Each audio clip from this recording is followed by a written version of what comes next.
Dinamika sistem dan simulasi. Ordinary differential equation. Pada materi video ini, kita akan melihat sebuah ilustrasi dinamika sistem pada rangkaian listrik yang mengandung rangkaian resistor, induktor, dan kapasitor RLC. Rangkaian ini sangat umum ditemukan pada rangkaian-rangkaian digital dan manfaatnya sangat banyak, dan nanti kita akan melihat ini punya nama nanti rangkaiannya. Kita akan menggunakan di sana. Bahkan mungkin kalau yang akan mempelajari ke arah akustik atau audio itu akan menggunakan itu. Baik, pemodelannya. Pemodelannya itu nanti akan menggunakan persamaan diferensial ordinary, sehingga persamaannya nanti akan didekati dari diferensial order 1, dan nanti kita akan melakukan substitusi secukupnya menggunakan pemisalan-pemisalan sehingga persamaan itu cukup sebagai sebuah ODE, lalu nanti akan diselesaikan menggunakan simulasi ya. Jadi setelah dimodelkan ini akan disimulasikan. Dan ini adalah RLC low pass filter.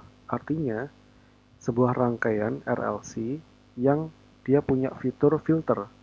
Apa yang difilter yaitu low pass. Jadi frekuensi yang ada di bagian bawah atau yang rendah. Frekuensi rendah itu akan diteruskan.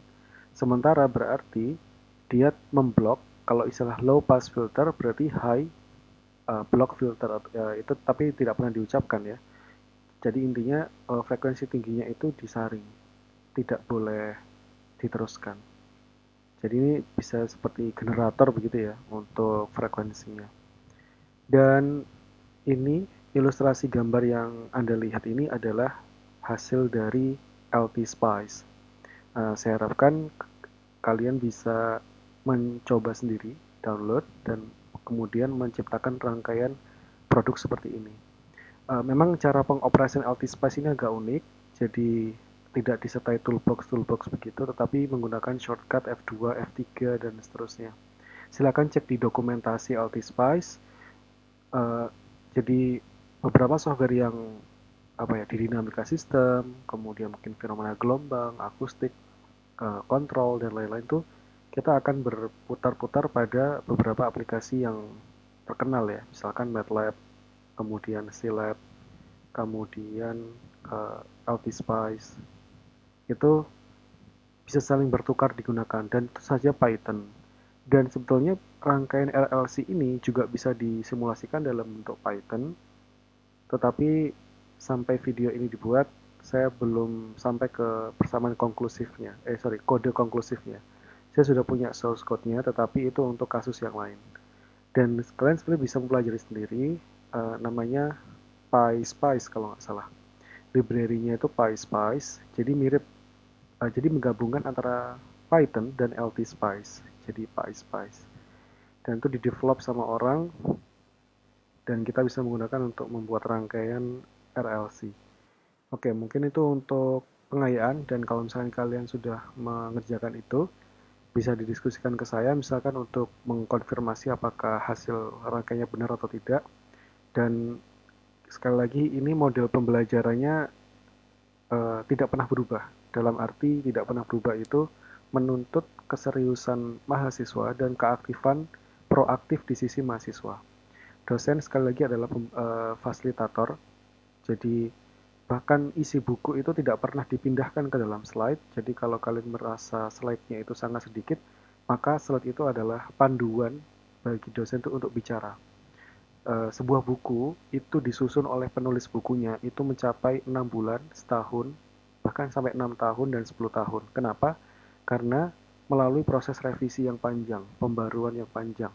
Dan agak mustahil kalau misalkan dosen diminta untuk menjelaskan itu dalam 14 pertemuan secara ucapan, secara lisan. Sementara kemampuan baca itu akan lebih mengakar. Jadi kalau kalian uh, melihat ya piramida atau diagram cognitive skill itu akan terserap.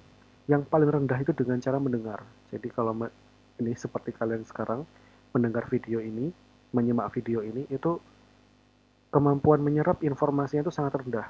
Apalagi ditinggal sambil melakukan hal-hal lain. Tangannya ngapain, kakinya ngapain, matanya kemana. Tetapi telinganya memaksa diri untuk mendengarkan video ini. Itu sudah dipastikan nilai keterserapannya 10% sampai 5%. Lalu bagaimana cara meningkatkannya? Maka arahkanlah visualnya itu ke slide, itu bisa jadi cara. Kemudian arahkan tangan kalian untuk mencatat, lalu kaki juga fokus tenang begitu ya. Itu saling berkoordinasi untuk dalam proses belajar. Mungkin kakinya main bola atau apa, kan kita nggak ada yang tahu karena asinkron seperti ini ya tidak ada video kamera, tidak ada pengawasan ya, tidak seperti di kelas. Dan juga tidak ada jaminan kalian tidak sedang memegang HP atau membuka game, main begitu ya. Ya, tidak ada yang bisa memastikan. Intinya saya hanya ingin kalian meningkatkan strategi kalian. Mungkin kalian belum tahu, atau mungkin sudah tahu, tapi strateginya kurang pas gitu. Jadi belajar tuh nggak mungkin kalau cuma mendengar suara saya. Dan membaca buku itu sebagai satu pintu pembuka. Setelah dibaca, akan muncul masalah. Masalahnya adalah nggak paham. Nah, disitulah harusnya diskusi muncul, diskusi terjadi. Jadi bertanyanya itu bertanya yang sebenarnya bertanya itu bertanya yang tidak mungkin ada jawabannya di buku. Karena buku itu mati. Buku itu mati, sumber belajar itu mati, hasil searching dari internet itu mati. Sementara yang bisa diajak ngobrol itu ngomong adalah dosen ya, partner dalam belajar.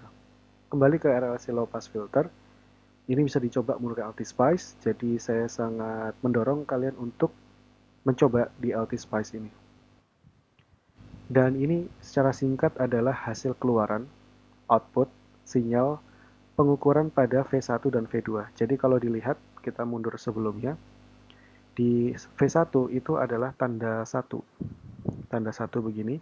Jadi dia ini mengukur tegangan dari titik yang ada dot ini, kotak, warna biru, sampai V1 sampai ke ground.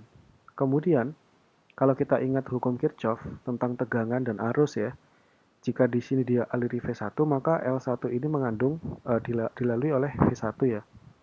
Dan di sini VL, jadinya VL. Jadi V1 ini tegangannya terbagi menjadi VL dan di sini ada V2. Di sini diberikan tanda 2, artinya jalur tegangan yang lewat di kondisi paralel seperti ini, maka tegangannya sama. Jadi di sini ada VL, di sini ada V2.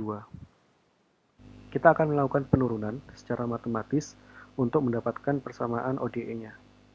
Oke, baik ya. Kita punya V1, VL, dan V2. Kemudian untuk I juga pasti akan lewat ya. Di sini ada IL, kemudian yang lewat ke sini jadi IC, dan lewat ke sini jadi IR. Dan IR dan IC ini berhubungan dengan V2. Oke, begitu. Dan ini adalah outputnya, hasil pengukuran perbandingan antara V1 dan V2. Jika V1 itu dianggap sebagai input dan V2 adalah output, maka V1 ini kan seperti fungsi step ya, fungsi step yang naik turun berkali-kali, dan dia memiliki periode itu sepanjang 2 milisecond. Jadi satu gelombang penuhnya itu dari 0 ke 2 milisecond. Dan di sini ada delay-nya sedikit turun ya. Untuk rise dan fall-nya ada delay karena disetting juga di dalam input output. Nanti akan saya tunjukkan di Altispice yang juga sudah saya kerjakan. Kemudian ini adalah hasil penurunan ya.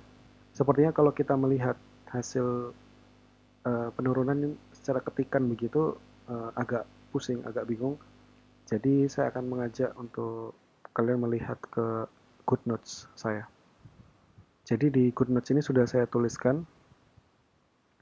Di sini kita punya persamaan kita punya rangkaian yang sama, RLC. Di sini ada 2 untuk mengukur tegangan V2, dan di sini ada 1 label untuk mengukur tegangan V1. Kemudian diketahui RLC, nilainya masing-masing sekian. Untuk saat ini kita belum perlu untuk mensubstitusinya. Kemudian di sisi lain, yang berwarna biru ketua ini biru ini adalah persamaan yang dulu kita pelajari di fisika dasar. Sebagai contoh, misalkan tegangan pada L atau induktor. Induktor ini L dikalikan adalah perubahan arus per perubahan waktu. LDI per DT. Ini adalah nilai tegangannya. Bisa dikatakan berarti nilai VL ini tidak tetap. Ya, tidak tetap. Jadi bisa naik turun. Kemudian IL adalah IR plus IC. Kita lihat di rangkaian. IL yang lewat di arus ini, itu kan di sini dianggap seperti apa ya? Cabang perlalu lintasan arus atau muatan. Jadi dari IL maka terpecah menjadi dua, IR dan IC. Berarti ini betul ya. Ini kenapa kok perlu kita lakukan yang warna biru ini? Karena nanti akan disubstitusikan ke dalam persamaan hukum Kirchhoff yang ada di bawah. Kemudian IC itu adalah arus pada kapasitor. Persamaannya adalah kapasitor dikalikan perubahan tegangan dibagikan dt. Tapi ingat, perubahan tegangan yang dimaksud bukan dari dV1 atau yang di sini, tapi melainkan adalah dV2. Yang berlabel 2, di sini tegangannya yang berlaku adalah V2. Maka dV2 per dt. Kemudian yang terakhir, persamaan yang akan kita gunakan nanti adalah IR, yaitu arus pada resistor, sama dengan V2 dibagi R. Oke, kita sudah punya IC dan IR, IL, kemudian ada VL. Untuk IL-nya sepertinya tidak, IL-nya nanti akan dimasukkan ke sini. Oke, kalau gitu kita lanjutkan ke hukum Kirchhoff. Jadi kalau di slide-nya Pak Eko, di sini disebut sebagai Kirchhoff's Voltage Law. Kalau kalian cari di Google, itu nanti sangat umum diberi nama KVL.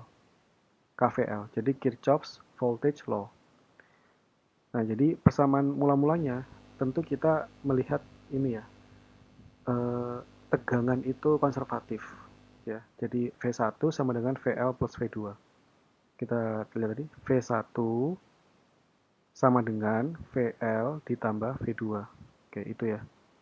Kemudian VL-nya ini bisa diuraikan dengan cara substitusi nilai VL ke dalam sini. Ini ya. Substitusikan ke sana. Sehingga menjadi L DI L per DT plus V2. V2 ini sampai akhir tidak akan banyak berubah. Kemudian IL di sini ternyata masih bisa kita elaborasi dengan cara mensubstitusikan IL sama dengan IR plus IC masuk ke dalam sini. Sehingga menjadi L D per DT dalam kurung IR plus IC. Maka masing-masing IR dan IC ini mengalami penurunan terhadap DT. Jadi kita bisa lihat di bagian bawahnya ini. Maka L ini dipisah langsung ya, dipisah boleh. L DIR per DT ditambah L DIC per DT. Tidak cukup di sana, IR dan IC ini bisa kita jabarkan lebih lanjut.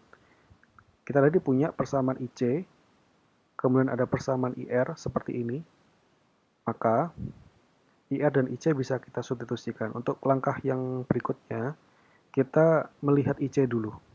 IC kita jadikan C dV2 per dt. Oke, ini sudah selesai. C itu konstanta, tidak berpengaruh terhadap turunan dt, maka C bisa dipindah keluar.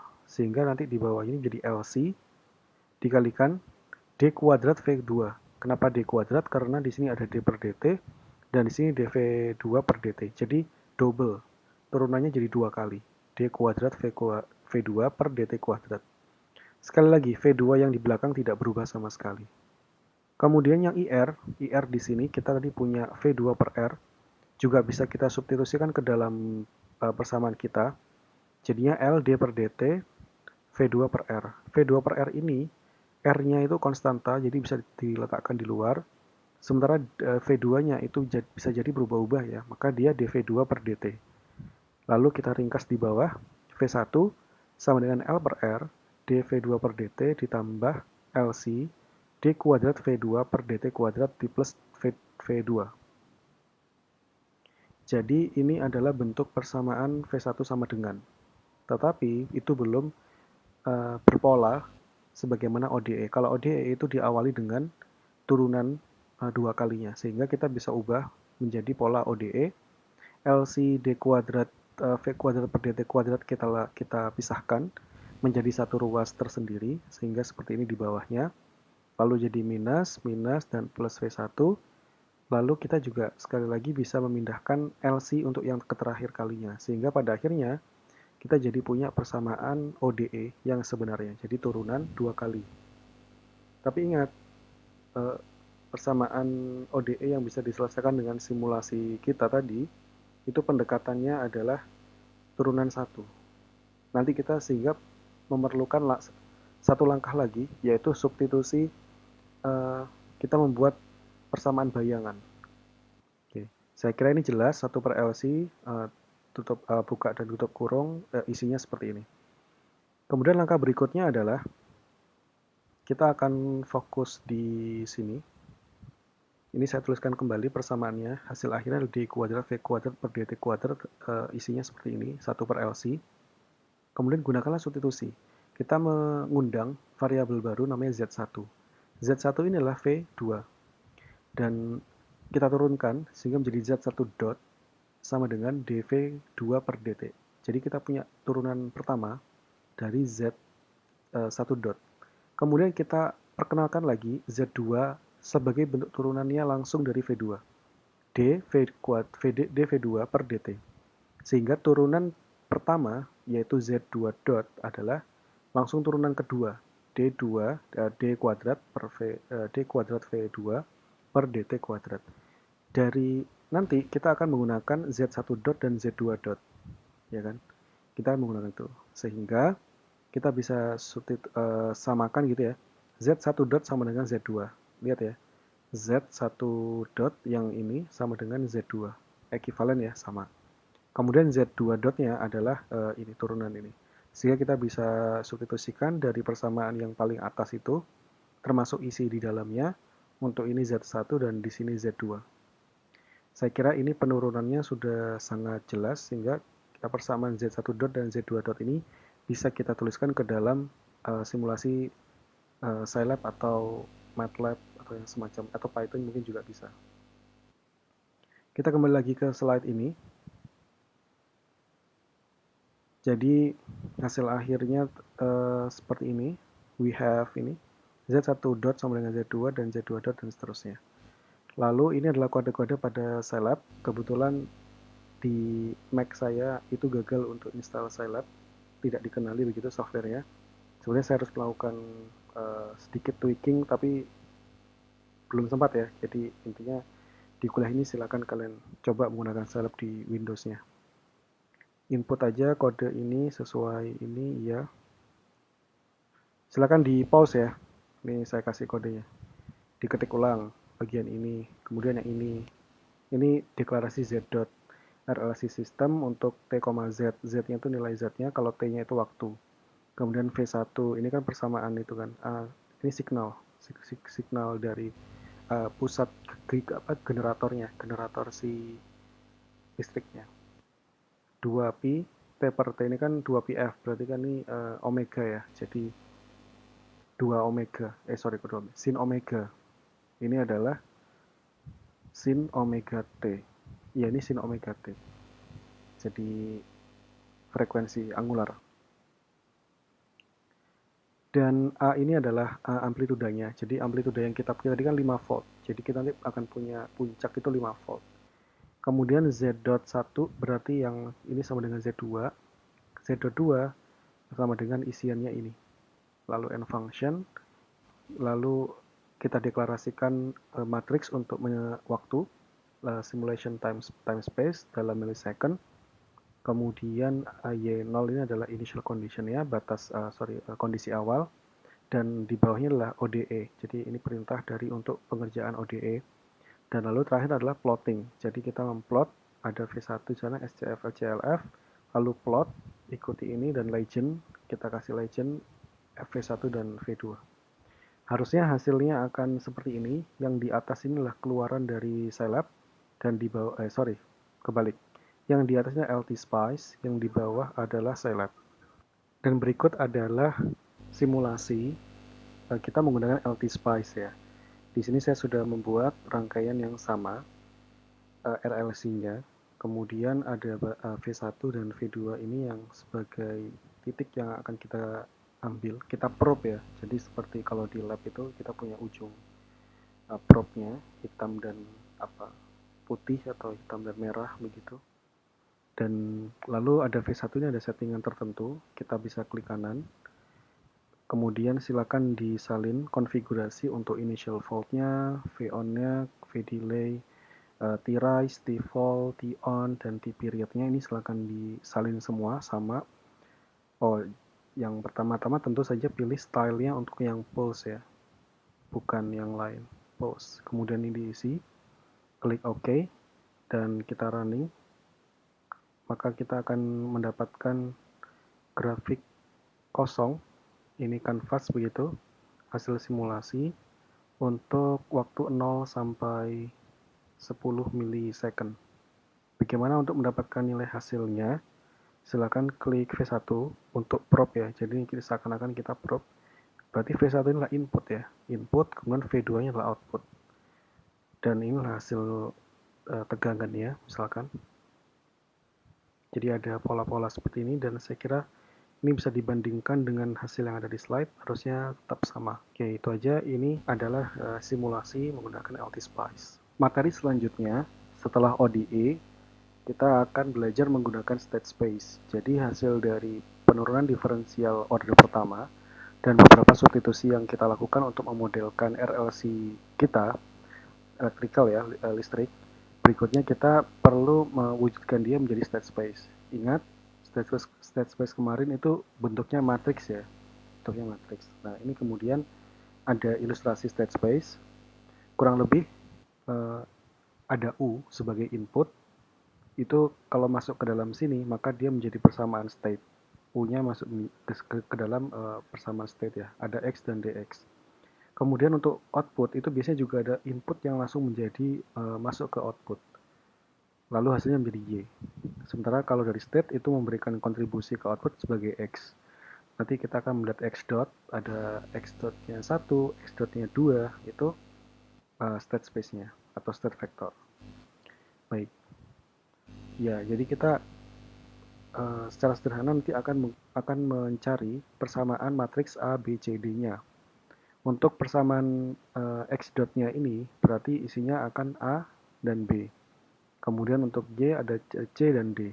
D ini berfungsi sebagai pengali atau apa ya? Pengali itu amplifikasi ya.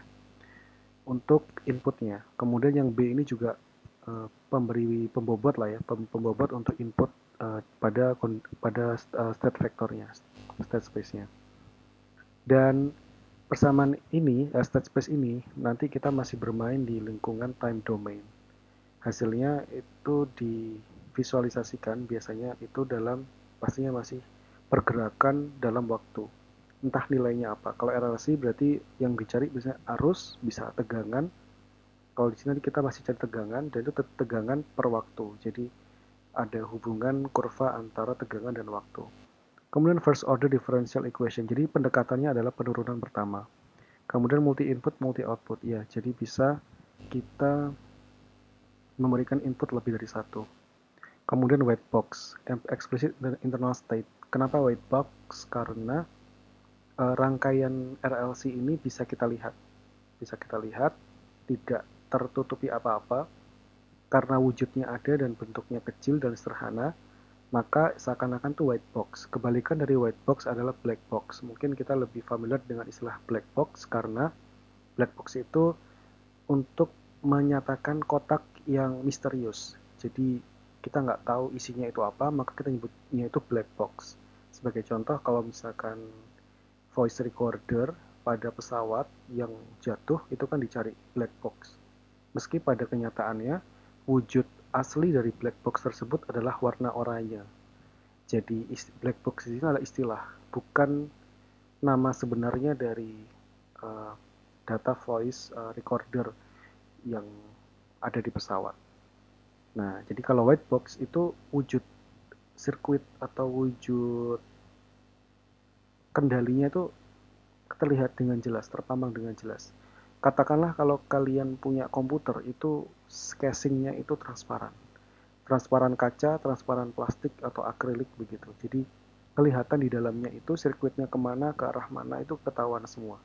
Sama juga kalau misalkan kalian punya pipa pipa kalau kita mau mengendalikan level, kecepatan air, debit, atau apapun itu, maka pipanya dibuat kaca atau plastik misalnya, transparan. Berarti kita sudah punya modal white box. Itu hanya istilah saja ya. Explicit internal state. Jadi kondisi internalnya itu dapat diketahui secara jelas dengan terang. Lalu syarat berikutnya adalah LTI system. Jadi dia harus linear dan time invariant. Jadi tidak berubah berdasarkan waktu. Linear itu bagaimana? Linear itu kalau misalkan Anda punya input U nanti menjadi output Y, maka jika inputnya dikalikan 5 kali, maka outputnya juga menjadi 5 kali. Itulah linear. Jadi kalau misalkan Anda punya uang saku dari orang tua sebesar katakan 3 juta per bulan, dan itu ternyata dapat membuat Anda tinggal di kosan seharga berapa begitu, apakah jika uang kosan itu naik 3 kali lipat, katakan menjadi 9 juta per bulan, apakah harga kosan Anda juga naik 3 kali lipat? Jika iya, maka itu linear. Sistem hidup Anda itu linear, akan dikalikan. Itu satu aspek tentang kosan. Bisa juga tentang makanan yang kita makan. Apakah linear? Ini. Nah, sayangnya manusia itu tidak linear ya. Aspek kehidupannya itu diputuskan bahkan tidak menggunakan logika tapi kadang-kadang emosional. Jadi melibatkan perasaan. Oke, kita kembali lagi ke sistem LTI. Yang kita harapkan adalah input dan output ini kalau dikalikan maka dia punya pengali yang sama yaitu C. Jadi CUT itu akan menjadikan CYT.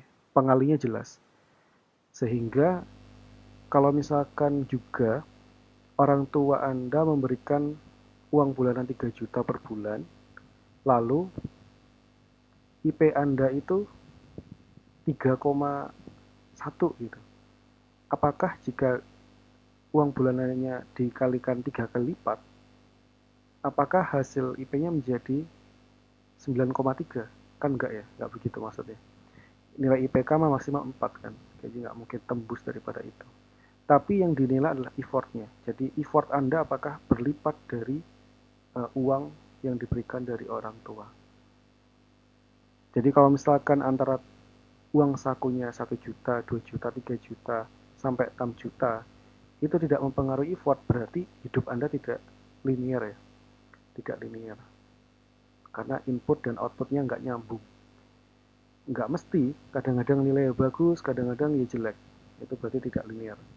Berikutnya time invariant. Time invariant itu, kalau Anda punya input, UT, itu lalu inputnya digeser sejauh tau, jadi T plus tau ini adalah penggeser waktu, digeser sejauh berapa tau begitu, maka outputnya juga akan ikut-ikutan tergeser. Jadi UT menjadi YT, kemudian UT plus tau menjadi YT plus tau. Jadi waktunya itu ikutan bergeser. Dan pergeseran itu jelas, sebesar tau, bukan yang lain. Jadi jangan ini di-delay, ditunda, tetapi kok outputnya masih tetap sama. Nah ini kan membingungkan gitu ya, time invariant. Jadi maksudnya contohnya kalau misalkan waktunya Anda sarapan.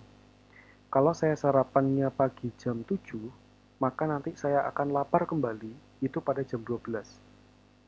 Gitu ya. Jika hidup saya, pencernaan tubuh saya itu time invariant, maka jika saya melambatkan makan sarapan pada jam 8 pagi, maka saya baru akan lapar jam 1 siang. Itu karena ada selisih 1 jam. Apakah selisih 1 jam penambahan itu menyebabkan saya akan makan siangnya mundur? Dan ternyata kadang-kadang kita tetap, karena itu sifatnya kebiasaan, mau sarapan atau tidak sarapan, jam 12 itu rasanya harus makan siang. Sudah terasa lapar. Itu tubuh manusia ya. Jadi kalau tubuh manusia sangat kompleks, jadi tidak LTI, tapi ada kebiasaan-kebiasaan dan kadang emosional dan sugesti. Jadi tidak pasti. Sehingga state space yang kita inginkan itu Ini udah pernah saya bahas, silahkan cek di video sebelumnya. Intinya begitu. Dan kita tadi kembali ke persamaan ODE yang sudah kita susun dalam bentuk Z1 dot dan Z2 dot. Ini bisa kita ubah ke dalam bentuk state space. Jika dilihat di sini adalah perkalian matriks. Ini ada A, di sini ada B, dan di sini ada C dan plus D. D-nya tidak ada, tentu saja, nggak ada masalah. Berarti nanti gampang, isiannya adalah matriks 0, 0. Kemudian ini A, di Z1 dot itu kan sama dengan Z2. Kita lihat di sini 0 dikalikan ke Z1, 1 dikalikan ke Z2, maka Z1 dot sama dengan Z2. Di sini juga 0 dikalikan V1, jadi nggak ada hasilnya ya. Peletakan 0 ini sangat penting. Ya, peletakan 0 sangat penting. Artinya, Z1 dot ini tidak mengandung V1, dan Z1 dot ini tidak mengandung Z1. Kita ikutilah persamaan ODE yang ada di sini. Kita terjemahkan dalam bentuk matriks seperti ini. Matriks A biasanya 2 kali 2, matriks B ini 1 kali 2, dan seterusnya. Kemudian Z2 dot ini sama, kita substitusi saja dari persamaan yang ini sehingga menjadi bentuk state space seperti ini. Setelah kalian juga berlatih pemrograman Python pada collabresourcegoogle.com, silakan juga memasukkan bentuk-bentuk persamaan seperti ini. Tadi kan nilai L, C, R itu kan sudah ditentukan kan, jadi tinggal disubstitusi aja. Jadi nilainya bukan LC begini, nanti disubstitusi aja. Kalian deklarasikan di atas algoritmanya, di kodenya, lalu nanti dicobakan ya. Bagaimanakah hasil plot grafiknya untuk V1 dan V2 pada waktu T. Berikutnya tentu saja kita menentukan input parameternya. Misalkan, sebentar. Oh, ini simulasinya Scilab. Oke. Jadi kalau kita kan pakai Python ya. Jadi kalau Scilab ini namanya input parameter, ada V0, ada T. T itu periodenya. Kemudian nilai RLC-nya tidak berubah, sistem parameter. Kemudian persamaan state space-nya A, B, C, D adalah matriks. Kalau tandanya buka kurungnya, ini kurung yang kotak begitu, maka ini adalah matriks, dan setiap ada ada koma, titik koma, ini artinya titik koma ini adalah ganti baris. Jadi ini satu baris, 0 dan 1 ini satu baris, tapi titik koma ini menjadi ganti baris, jadi baris berikutnya. Karena matriks A itu adalah 2 kali 2. Berikutnya yang B ini 0, kemudian ganti baris, titik koma, ini di bawahnya. Kalau ini berarti satu setara. Kalau koma itu berarti satu setara, horizontal begitu. Kemudian D, gampang, 0. Tapi kadang-kadang kalau di Python nggak bisa, inputan 0 begini. Ukuran matriksnya harus konsisten, maka harus 0,0. Kemudian X0, awalnya 0,0. Lalu ini deklarasi untuk mencari sistem linearnya. Harus seperti ini di Scilab. Jadi bentuknya mirip-mirip ya. Antara Scilab, Python, MATLAB, itu mirip-mirip. Kemudian di simulationnya ini mirip juga. Ini kalau di Python linspace time mencari 0, waktu 0 sampai 0,01 gitu dengan jaraknya sekian ini, jadi sangat kecil. Jadi yang dicari cuma 10 milisecond pertama. Oke. Atau ya milisecond, yang dicari milisecond nanti. Kemudian U sebagai input dari tegangannya, V0-nya tadi kita punya amplitude ditentukan sebesar 1. Kemudian sign inilah signal, jadi generate signal dalam bentuk sin 2pi, ini adalah 2pf, artinya adalah 2pft atau omega t. Berarti ini adalah gelombang yang punya frekuensi angular tertentu. Kemudian ini YX, CSIM, berarti ini perintah untuk mensimulasikan dengan inputan U, waktu sepanjang T untuk sistem RLC sys yang program yang sebelumnya ini. RLC sys linear ini. Oke. Kemudian plotting results SCF, CLF, plot. Nah, ini perintahnya diikuti saja. Untuk mengetahui kenapa begini, silakan cek di dokumentasinya Scilab ya. Kemudian tentukan legend untuk V1 dan V2 berurutan dari ini U-aksen, Y-aksen. Dan ini adalah hasil plot dari Scilab.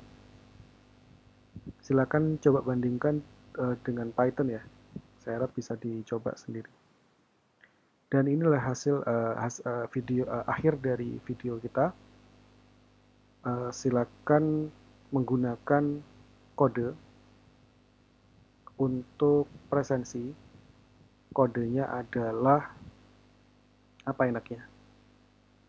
Enaknya tadi kita belajar apa? Scilab, LTI system, time invariant. Kalau gitu jangan cuma kata ya, saya pengen kalimatnya agak panjang gitu.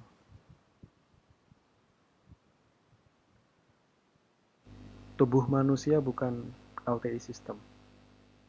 Itu aja. Tubuh manusia bukan LTI system. Biarin campur bahasa Indonesia bahasa Inggris, biarin. Yang penting itu kata kunci untuk presensi dari video Premiere ini. Ya, terima kasih sudah sampai akhir. Silakan menunggu video berikutnya. Nanti akan tentang transfer function transformasi light place. Oke, sampai jumpa.